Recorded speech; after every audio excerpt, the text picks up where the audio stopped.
Hello, and welcome, ghouls and goblins, witches and warlocks. I am your host, Danger, and this evening you will be joining us on Weird Music History.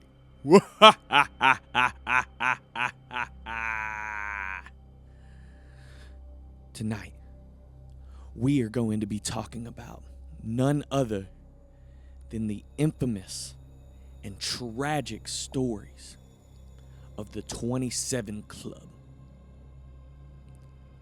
Our stories, they all consist of mysticism and drug abuse and substance abuse and ultimately the death, the rise and fall of these famous musicians that we know and love. If you are not aware of what the 27 Club is, well, let me just explain. The 27 Club is a group of musicians that were very famous at one point and ultimately had tragic deaths at the age of 27. Now, they all died in different ways, and some of them are still speculative, but it has led to this very interesting myth surrounding musicians, which I just find super enjoyable. Now, if you're like me, stick around. I think you will enjoy these stories and these weird facts just as much as I do. All right, let's begin. Our first member of the 27 Club is the inspiration for the 27 Club and also considered the godfather of blues music. Yes, I'm talking about the one and only, the man who met the devil himself at the crossroads, Robert Johnson. Now, I'm not going to get all the way into Robert Johnson's full life and all the things he did, because he had great success, and a lot of people don't know where he got his talent. Now, granted, he didn't have very much success until after his death. He became super famous after his death, but he was a touring musician and making money, living off of dives and stuff. And honestly, that's what I would consider success in my heart. If I could just tour and drink and hang out and play music every night, I'd be sold. I'd good. Which we're trying to do that anyways. But besides that, that's besides the fact. Robert Johnson was not only the first to die in the 27 Club, but he also had very much a lot to do with mysticism and I don't want to say demonic, but kind of demonic shit. Like he grew up in the South where there was Christianity was, insanely popular, and everybody went to church. And the churches drove him away from the church, basically. You don't want to play that devil's music. The girls that he was seeing, the parents never liked him because he was a musician and played the devil's music. So, the story goes about Robert Johnson is that he could play guitar. He was an average player, nothing special. He was probably still better than me. I've been trying to play this damn instrument for too long. I still feel like I don't know shit. Anyways, he was probably as good as me, right? I'm probably still better. But one night, at the stroke of midnight, Robert Johnson is walking around and ends up at a crossroads. he ends up meeting the devil at the crossroads and tells the devil that he wants to be, the best guitar player ever. He wants to be better than everybody. So what Robert Johnson does is hand the devil his guitar, and the devil tunes it up, and then Robert Johnson becomes the greatest guitar player that anyone's ever seen. Even his mentor and the people that were saying that, like, he came back and was out shredding his mentor, and his mentor couldn't figure out what the fuck he was doing. Like, he was that good. So that's the story of how Robert Johnson met the devil at the crossroads. He later on went and recorded a span of 16 songs in a span of 3 days, and it was in a makeshift studio at the Gunter Hotel in San Antonio, Texas, where he recorded a bunch of music, and a lot of it had to do with hoodoo, African American hoodoo, and hellhounds, mysticism, and of course the devil. It doesn't get more wicked than that, I think. Robert Johnson is the GOAT, and like I said, the inspiration for our episode and the 27 Club as a whole. Now, let's move on to our next subject. We're going to talk about someone that I didn't know very much at all, to be honest. This guy,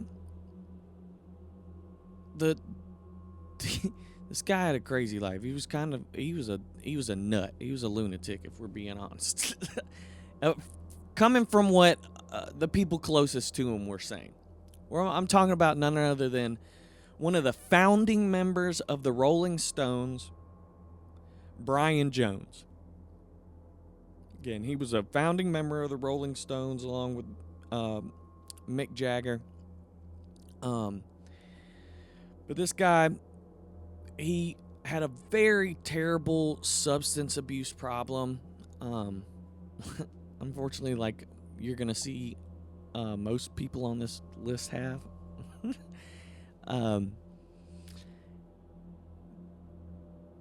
Not only did he have a very terrible substance abuse problem, but he was also, people closest to him said that he was probably schizophrenic. He had a lot of shit up here going on. So I'm sure all the drinking and drugs probably didn't help his mental. Weird and funny fact I came across while I was doing research on Brian Jones.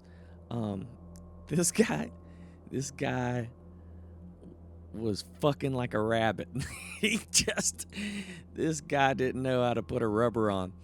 He supposedly fathered 6 illegitimate children with 6 different women. And looking this up, it says some people say 6, some people are saying like 9 and 10. So we're gonna say between 6 and 10.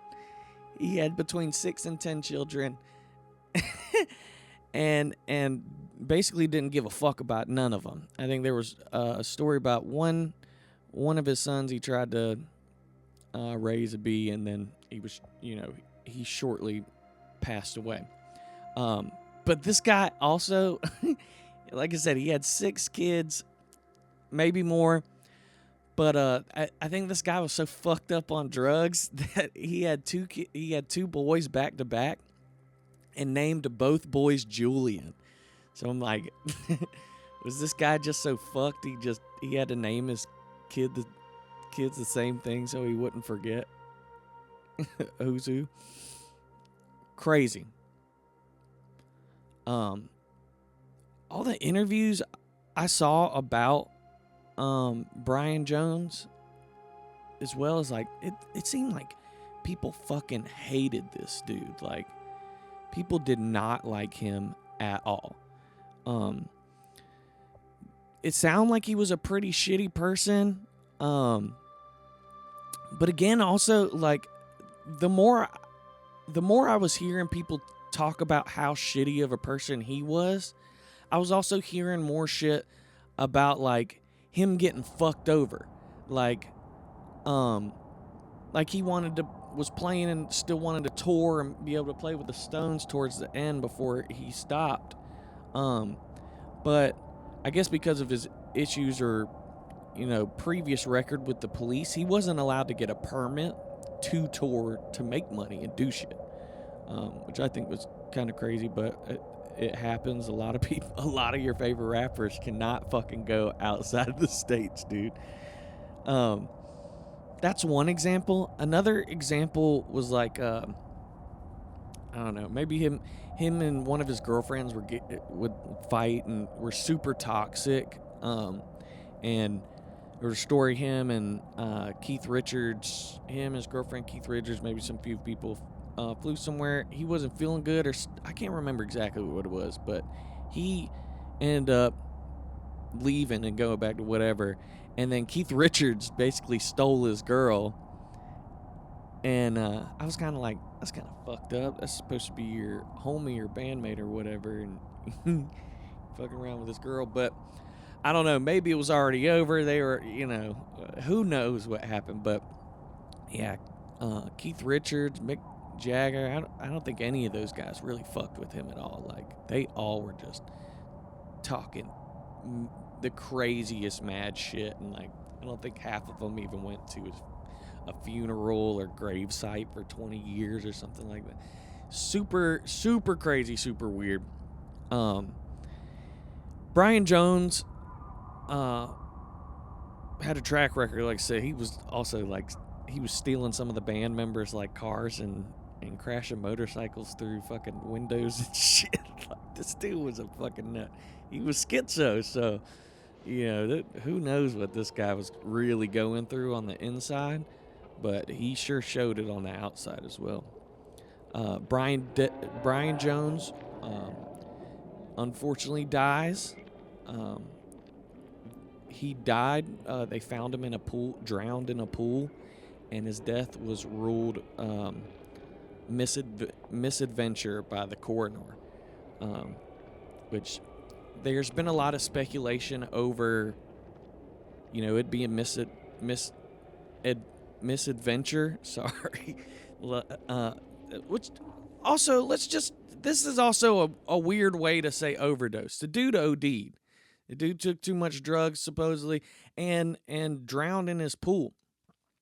A story I read said that he was having a party like right before, and they had made a bunch of weed cookies and were vibing and everything was good.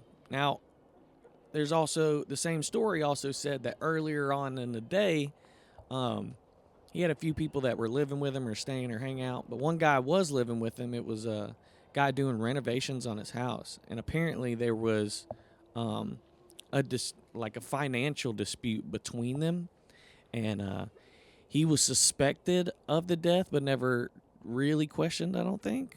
And this dude lived with that secret, I guess, until his deathbed. I saw an interview, and they said on his deathbed in 93, he finally said that he did it. So who knows?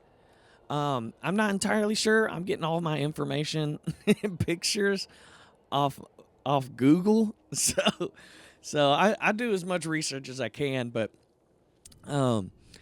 that's a fun little rabbit hole. If you want to know more, I advise you to please do some more research and come back and comment and tell me if I missed anything, or if you found any other interesting facts about Robert Johnson, which I'm telling you, the guy was a nut. It was crazy. So let's talk about our next unfortunate soul to enter the 27 Club. Now, this was not too bad.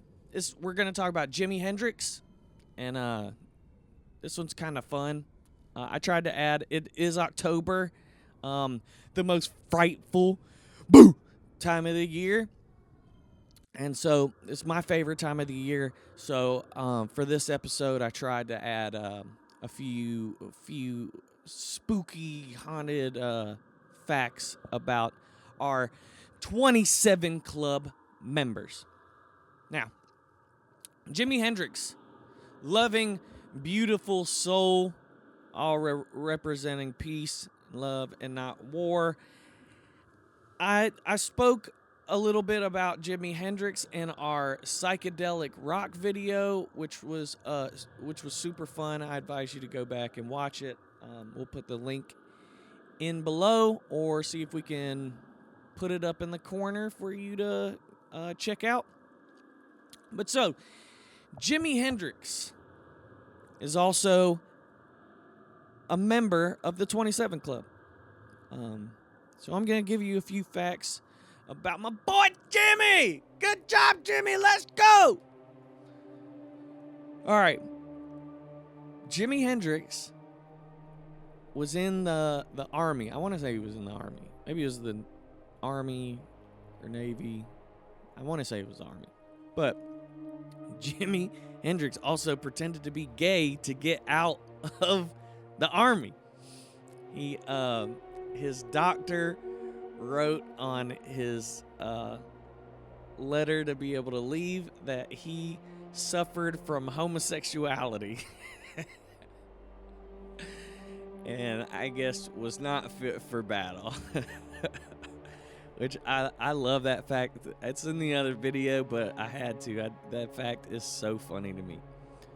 Because dead ass, I feel like I would do the same shit too. Bro, give me the money. I'm not trying to lose my life over this dumb shit we're fighting over. Anyways, it was rumored that Jimi Hendrix would put LSD in his bandana he would wear. And as he would play on stage and would sweat, the LSD would seep into his bandana and he would just be getting twisted. This dude was shape-shifting realities on stage, playing shit behind his back and with his teeth. Crazy dude. Jimi Hendrix, that is so... What a great person he seemed to be like.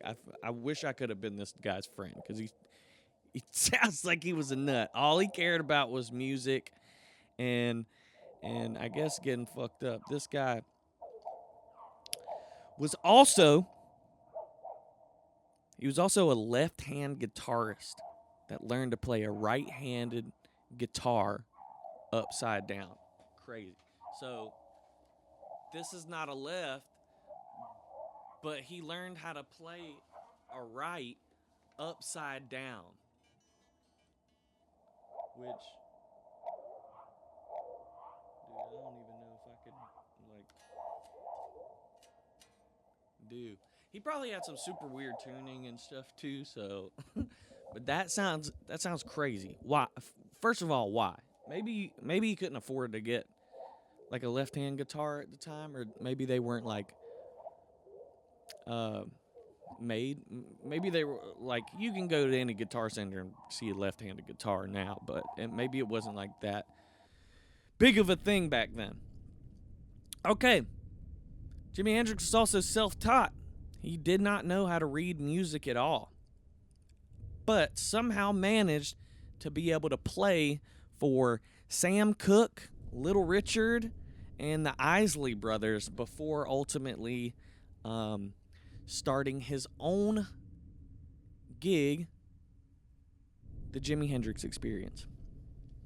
He was half American. He had African American, Irish, and Cherokee ancestry, which I thought was cool, because I thought this dude was like from the UK, but maybe not.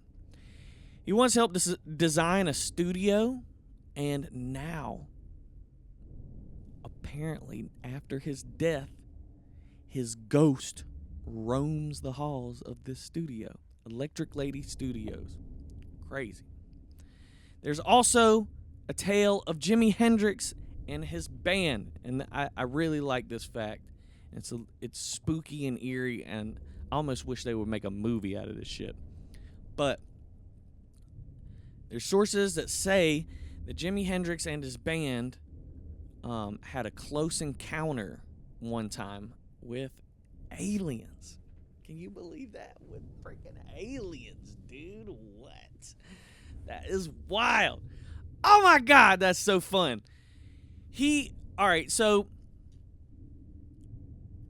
let's see if I get this right. Him and his band were where'd they say you were? Like New York or maybe close to Woodstock. And him and his band were playing or practicing or something, and they got snowed in from a blizzard.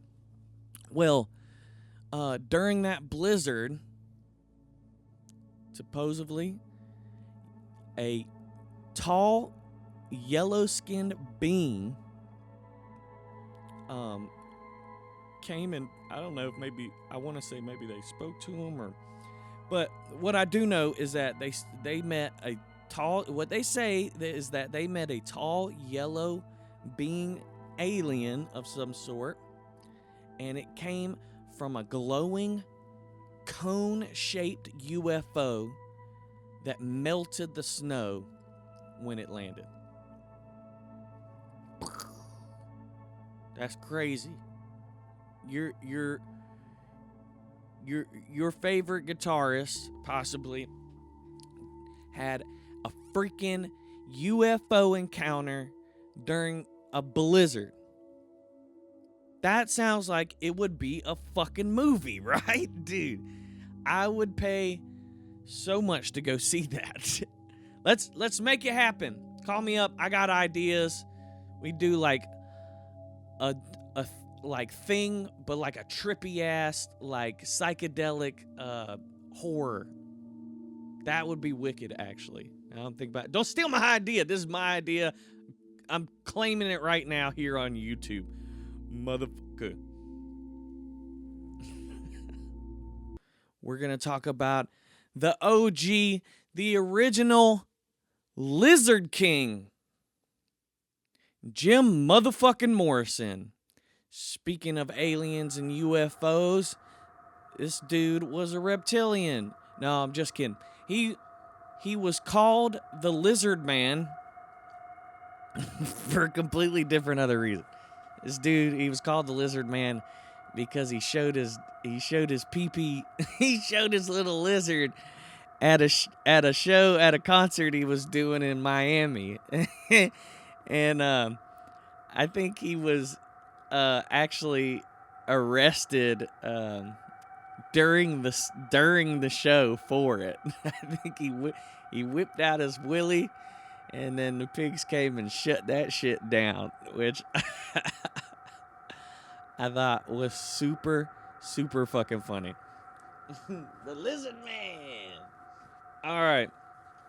So, spooky tale about Jim Morrison from the Doors. A lot of people know this fact. It was also shown a little bit in the movie that was made about him. But Jim Morrison saw a car crash when he was very, very young. He saw a car crash out in the desert, and it was a Native American family, and he doesn't remember much, but he remembers a Native American family and seeing blood in the car crash, and apparently his parents just kept driving. So he saw this, and it kind of stayed with him and fucked with him for a long time, to the point where he believed that his soul was tied with the Native American spirits that he saw that had probably crashed and died, which super sad story. Kind of fucked up that they wouldn't stop and help their fellow human, but different time, people were crazy and still are. Now, this dude was arrested. This dude had a track record. He was doing whatever the fuck he wanted and getting arrested left and right. Not only did he get arrested for showing his wee-wee in Miami, but he was also arrested for talking shit to the police during one of his shows. What had happened is that he was in the back, he was in the back or green room or somewhere, and he was fooling around with a chick or whatever, and one of the security guards walks in and sees him, doesn't recognize him, and tries to kick him out.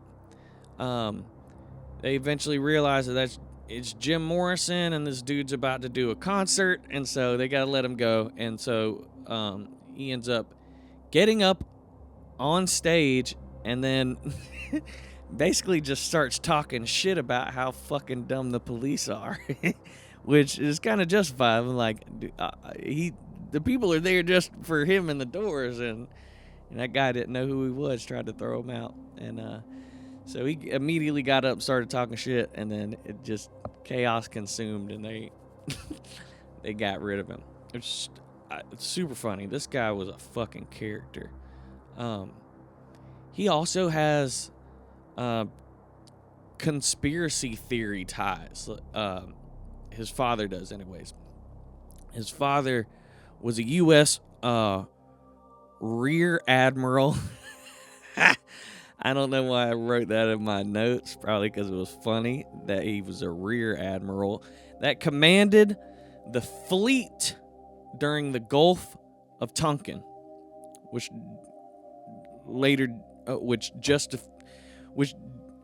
provided the justification for escalating the Vietnam War.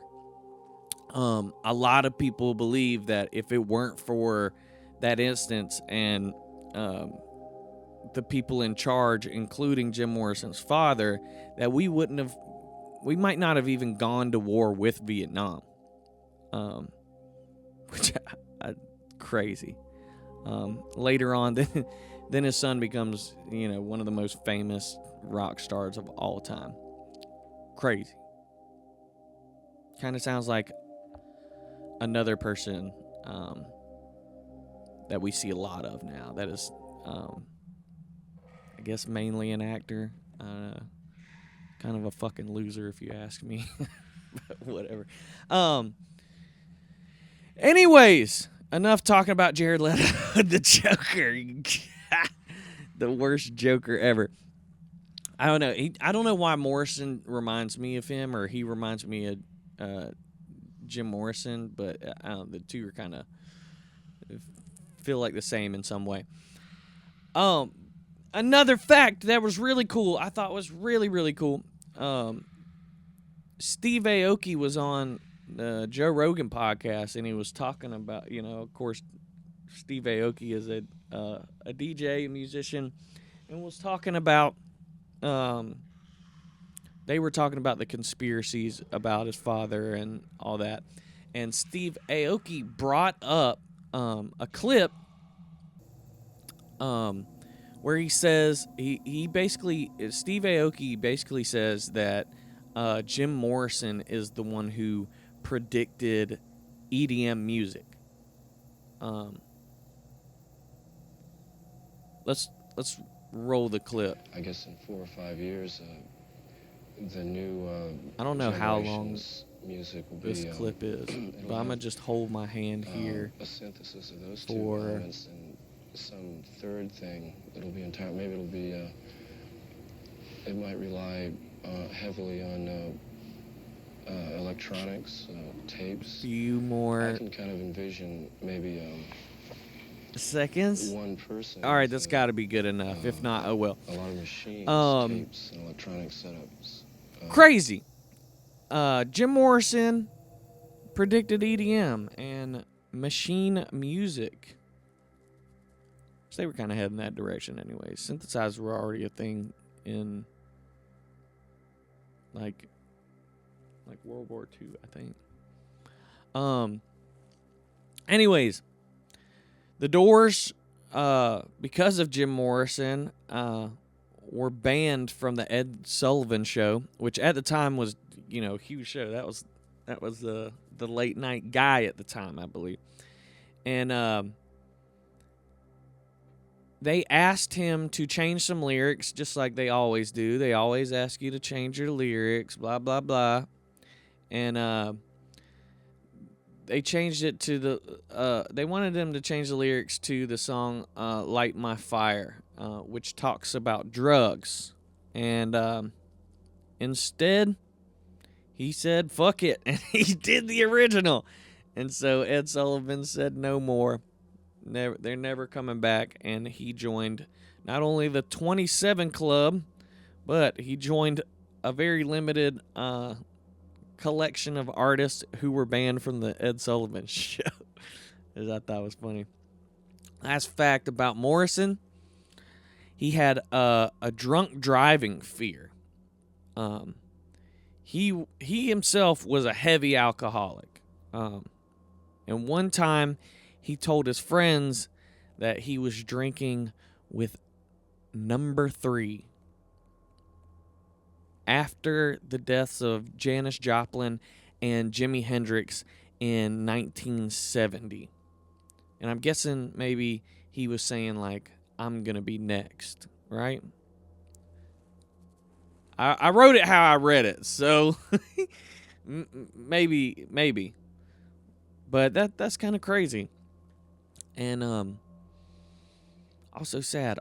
Almost all of these people were extremely bad alcoholics. Okay.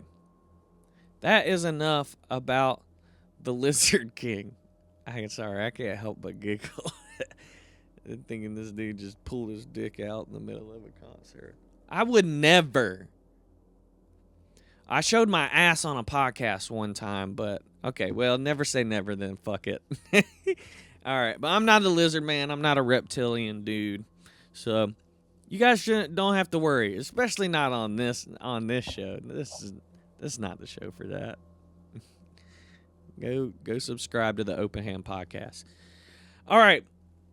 We're going to talk about you're going to fucking hate me for that, but oh well. Love you. Big hearts, motherfucker. All right. Janis Joplin is the next unfortunate soul in the 27 Club.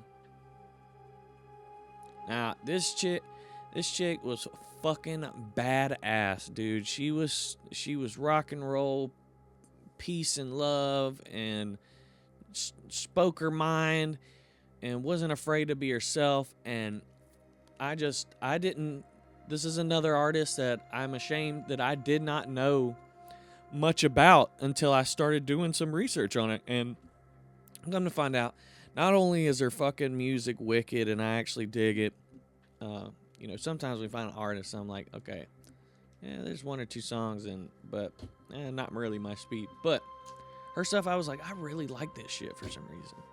I don't know why. But, so let's talk about her. Janis Joplin. Again, unfortunately, a fucking raging alcoholic. And her drink of choice was Southern Comfort, which is crazy. And apparently people say whether she was on stage or wherever she was at, she would drink it. She would down and drink it like water, like it was nothing, had no bite, which sounds insane. But she actually drank this stuff so much that Southern Comfort actually sent her a fur coat for all the free publicity she was giving the company. She was making this, she was raking it in for this company. And when they sent her a coat, her reply was no matching hat. So they sent her a fur coat, and she was like, all this publicity, you can't send me a hat to match with my thing, which I thought was really funny. But I'm sure they also probably sent her more bottles of that shit than you could ever imagine. Which Jameson, dude, if you guys are watching, your boy, hook me up. I like a little Jameson. My girl likes Jameson and likes picklebacks.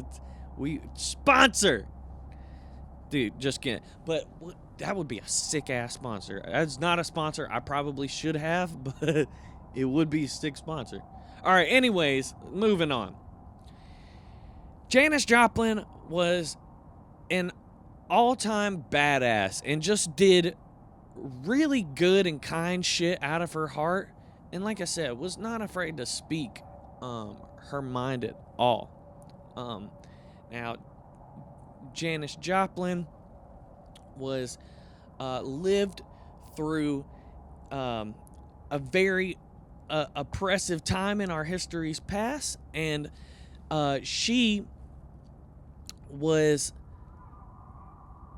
one of the few people in her hometown in I can't remember if she was in, I want to say she was in Texas, but the school was segregated where she went to school, and when they talked about unsegregating the schools, she was an activist for it and wanted this. Because of that, she states in an interview she gave that they basically, might have been not been the only fact, but one of the contributing factors was that she was standing up for black rights, and because of that was ran out of not only her school, but her town and her state, which is massively unfortunate. But that never deterred her from not being an activist for equal rights. One of her favorite artists in the entire world, the artist that she was obsessed with most, was Bessie Smith. And Bessie Smith was a phenomenal artist and musician in her own right, and there's very good reason why Jocelyn was obsessed with her, and I very much advise you to go see if you can find and listen to some Bessie Smith, because it'll change you. And not only was it her greatest inspiration, and she loved her so much that when she found out that Bessie Smith was actually buried without a grave, which unfortunately wasn't uncommon back then, she took the money out of her own pocket and bought a headstone for Bessie Smith, which is fucking sick. Janis Joplin, the shit. Literally, like, everything she does, I'm like, okay, this chick is bad fucking ass. It was sick. Bessie Smith was also she was a 3rd degree black belt, from what I read. I couldn't find any like hard evidence of it, but I'm just gonna roll with it because everything else she's done has been so badass, and I'm like, why would she not be a black belt? You know what I mean?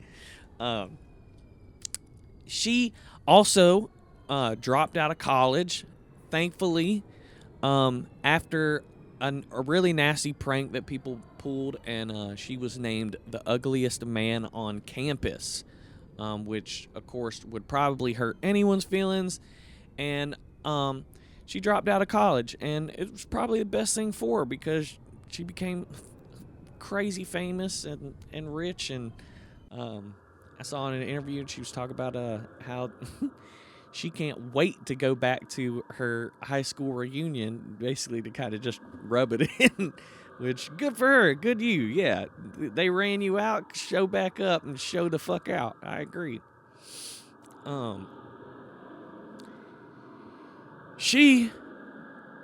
Janis Joplin, there's a story about her and who we just spoke about, the Lizard King, Jim Morrison. Now the manager, I want to say the manager of Jim Morrison tried to set them up.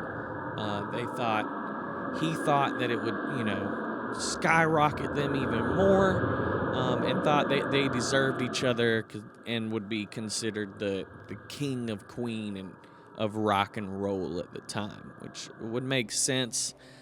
But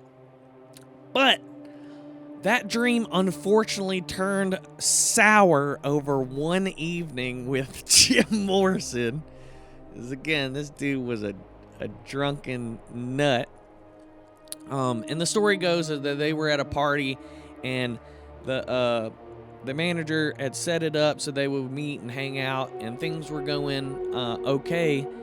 And then as the night prolonged, Jim Morrison got extremely drunk, fucked up, and was just nasty, and that nasty, ugly drunk, and probably blacked out. And so the manager and Janis Joplin decided to leave the said party where they were at, and they were getting in the car, and Jim Morrison tried to make one last effort to try and do something with Janis Joplin.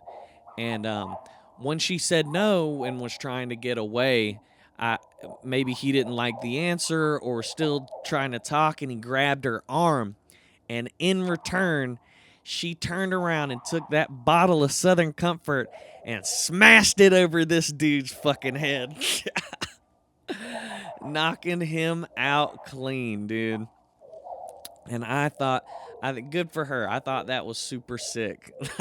Well deserved. What was he gonna do? Was he, God forbid, fucked up and tried to take advantage? Good for her. I don't know if the manager did anything. Everything I read said that he was with him, but never said that he did anything. But I guess the story for the two, the king and queen of rock and roll, basically. Crazy. Last fact. Unfortunately, another soul is taken and enters the 27 Club. Janis Joplin dies from misadventure and overdose in room 105 at the Landmark Hotel in Los Angeles, California, which people say that was haunted before she even got there.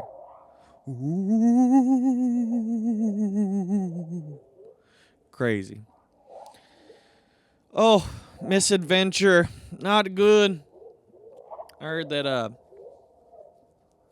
lot of people knew that she was I think she was shooting heroin, and there was a big, bad, ugly batch of heroin going around Los Angeles, and the drug dealer decided not to tell her how strong it was, and she ended up doing too much and passing away, unfortunately, entering the 27 Club. Now, we're going to get into another rock and roll god and Hall of Famer. The man who hated the invention he created at first, Kurt Cobain. Kurt Cobain, another member of our 27 Club. Kurt Cobain had a wild life, and I knew a good bit about Kurt Cobain, but I'm so glad that I did more research, because it seems like everybody and their mother knew something about Kurt Cobain. Now, Kurt Cobain was a troubled adolescence, and kind of remind me of myself. It sounds like he had problem with authority, was super creative, and just wanted to do his own thing, and push through his own problems through his creativity, which I deeply respect and admire. Kurt Cobain actually dropped out of high school, and then luckily it didn't stay like this, but he ended up becoming a janitor at that same school or at a neighboring school, I think is what I read, which I thought was great. But it was like, yeah, I guess you got to get money, and I guess it's another way to hang out with your friends that are still going to school, even though you're not. I thought that was pretty funny. This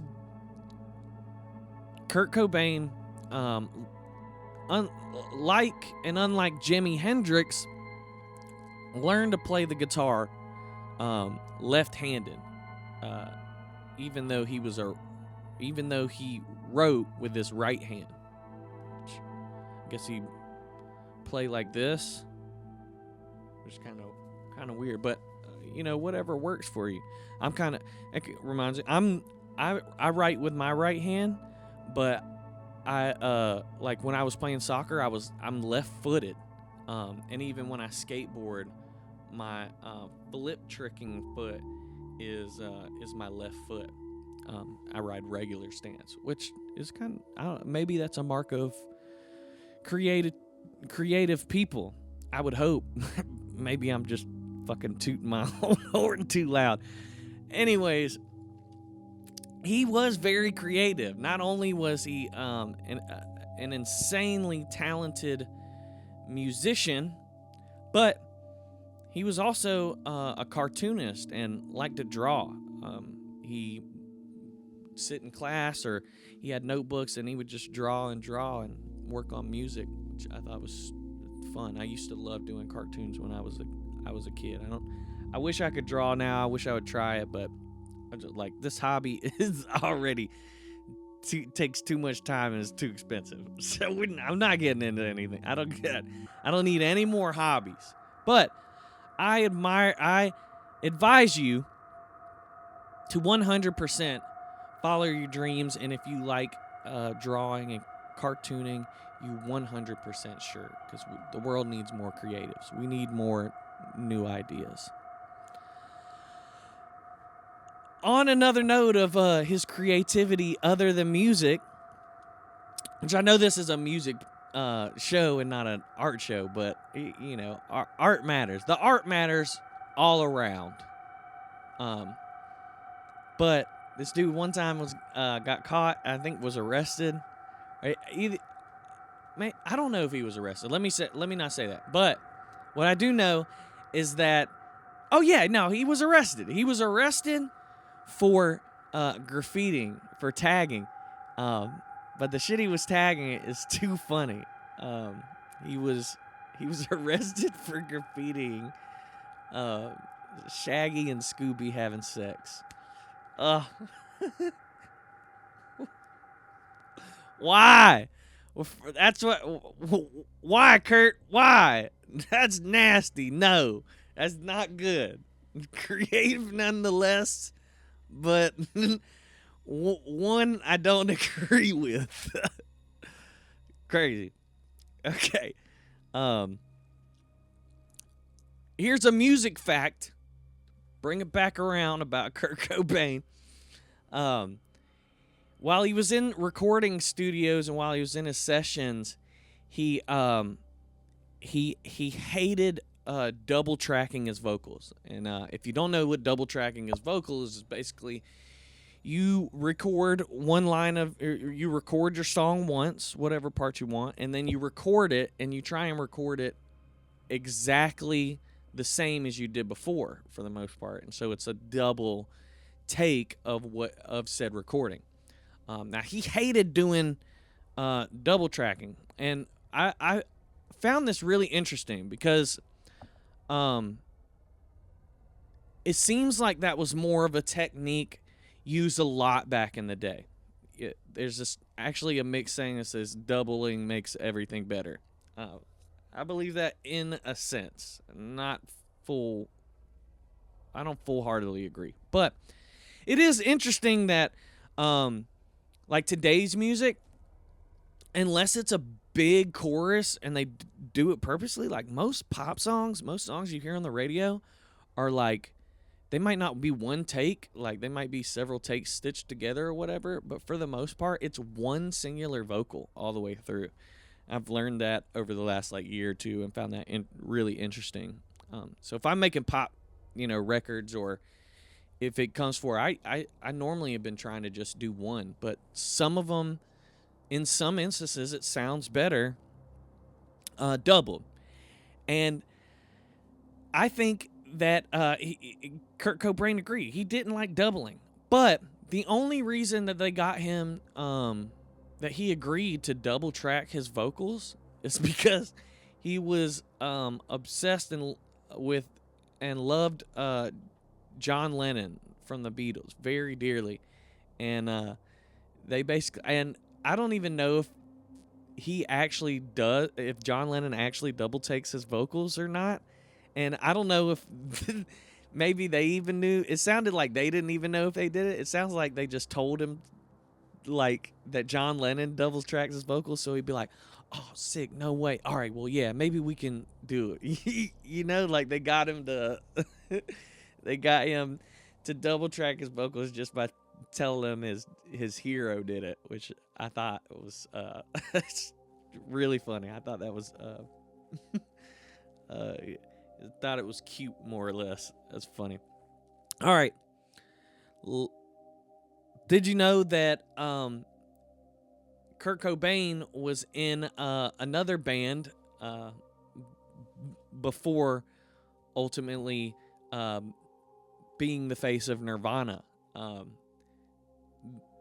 band we almost would have known him for, and he would have been the face of, was called Fecal Matter. And the band Fecal Matter also had a member of the Melvins, which was another like grunge punk band from back in the day. I thought that was pretty cool and also funny because Fecal Matter. You imagine if one of the biggest records in the world was called It Smells Like Teen Spirit by Fecal Matter.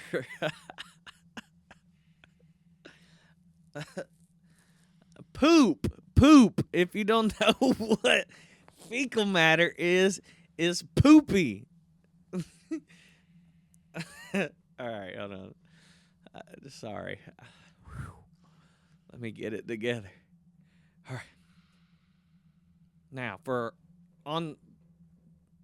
since this is a spooky Halloween, October, fall edition of Weird Music History, like I said, I've been giving some small, interesting facts that I found spooky or haunting or just interesting in spirit of Halloween. So the last fact I'm going to give you is the Kurt Cobain themed haunted house. Yes, you heard me say that correctly. There is a Kurt Cobain themed haunted house, and I've got a link. I'll leave the link below. I don't know if it's actually like up and running still, but I saw an interview about it, and they were basically talking about how, like, is it distasteful, considering how, but I'm like, that's crazy. There's a fucking Kurt Cobain haunted house, which is even funnier considering it's like he graffitied Shaggy and Scooby having sex, and like he ends up at his own haunted house. I don't know, maybe I'm stitching two and two together, but you can possibly get tickets and go to a Kurt Cobain haunted house. Why? I don't know, but you can.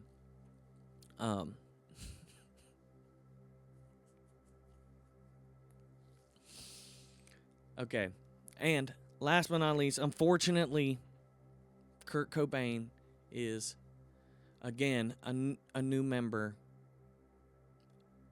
of the 27 Club. Kurt Cobain dies at 27 years old,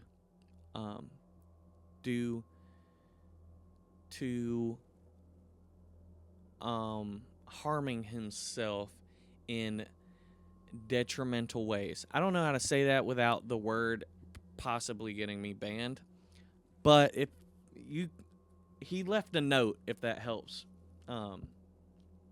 He left a note that was kind of a ramble, and talked about how much he loved his wife and his daughter, and I am almost positive that you can. I haven't ever read it myself, but I'm almost positive that you can actually go read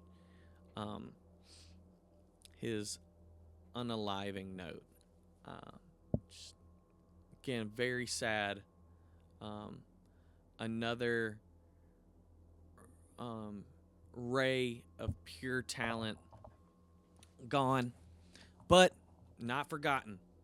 Again, this video is for them and the people that love and cherish their stories and their music as much as I do. So, with that being said, we are going to talk about our last member of the 27 Club. Last, and hopefully I was going to say not the least, but let's hope this is the least. Or, I mean, let's hope this is... Fuck, what am I saying? Let's hope we don't get any more artists, creatives, young musicians joining this list, and not anytime soon. The last member of our club is Amy Winehouse. Now, Amy Winehouse, I personally feel like she was troubled. I feel like she had, maybe the worst of it.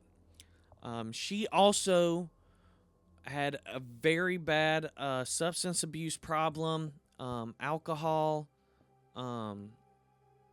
She was an alcoholic, and she was also bulimic,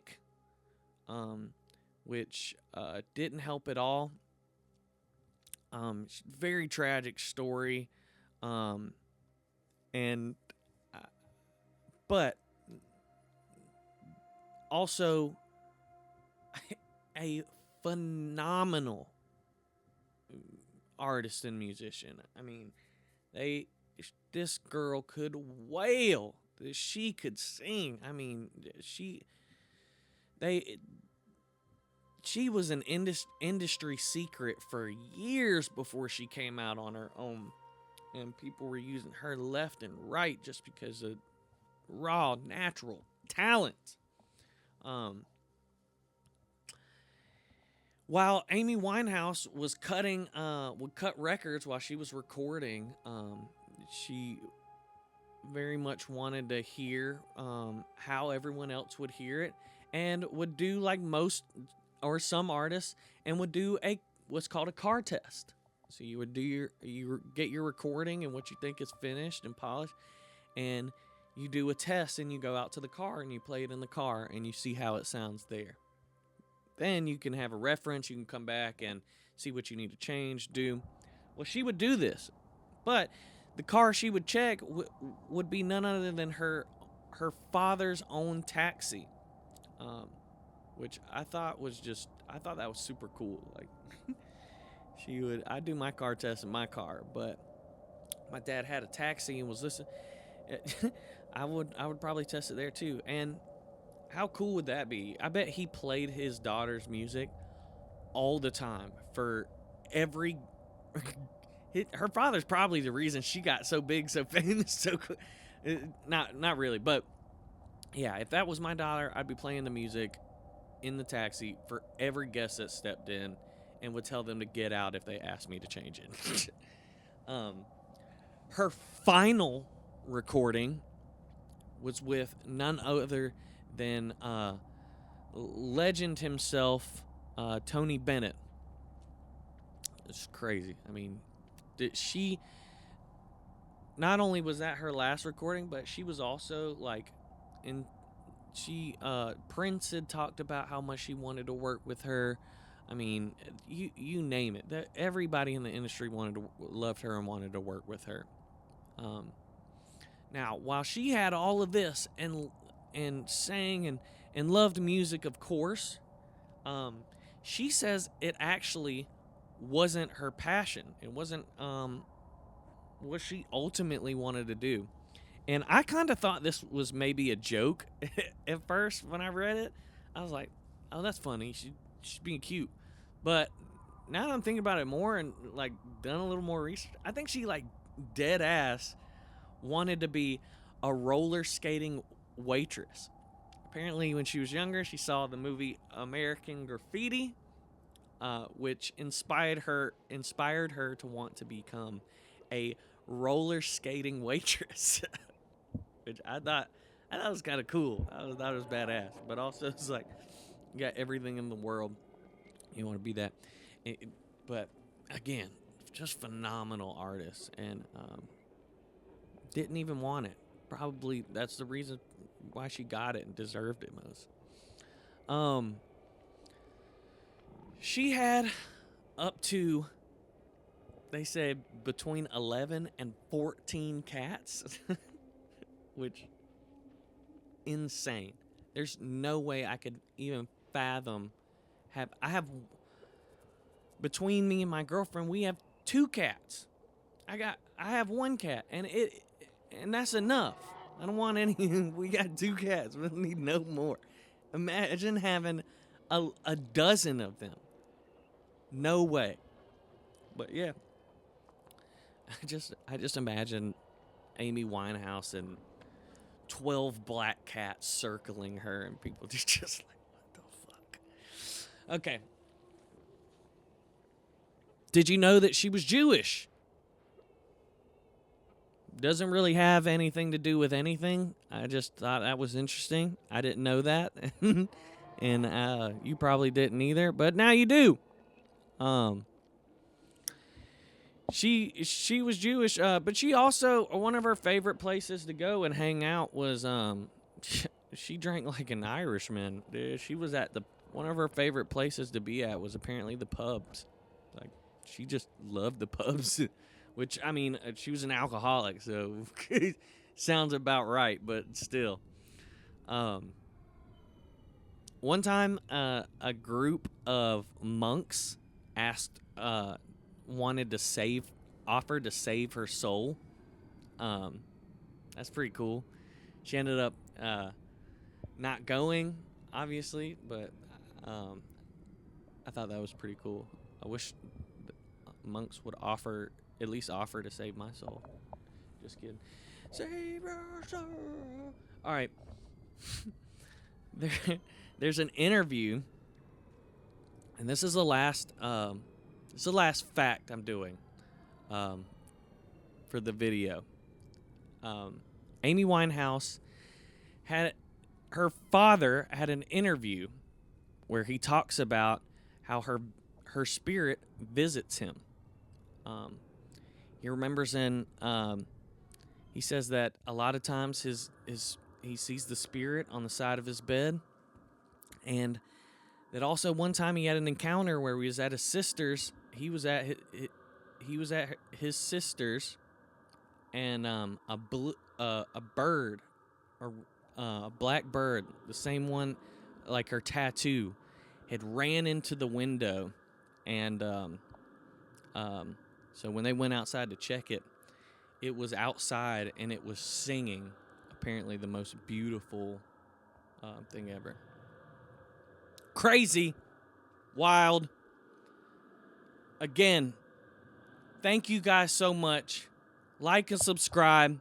This is Weird Music History. This is the 27 Club. Okay, guys. Last but not least, very important. You've been watching the 27 Club on Weird Music History, and I want to say thank you so much. Like, subscribe, follow. I wouldn't do it without you guys, and I really appreciate everything you guys have done so far. The last thing I want to say, this was a very fun episode, but also kind of traumatic, and talks about a lot of real life issues that artists have. Now, I just want to say that sometimes it might seem like it's that bad. And I just want you to remember that there's always someone that is out there for you. And even if you feel like they're not, you can count me as one of those people. Please reach out. If you're in a band, take care of your bandmates. Make sure their mental health is good, man. Like, we as artists, we tend to go through things and tend to feel things sometimes more than most. I think that's what makes us really good at our job. And it's very easy to slip into drinking and doing drugs and doing all these things, living this kind of lifestyle. And I just wanted to put it out there to everyone that a wise friend of mine once said, it's okay to not be okay. And you can always rely and count on your friends and family, even when you don't think you can. With that being said,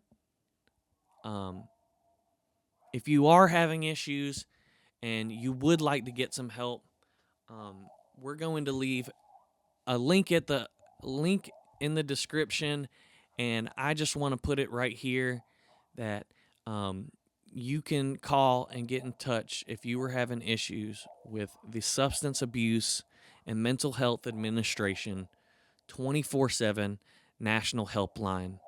The number is 1-800-662-4357 or help. Again, thank you guys so much, and big hearts.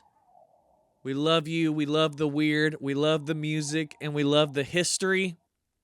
And we want you to be the best you can be.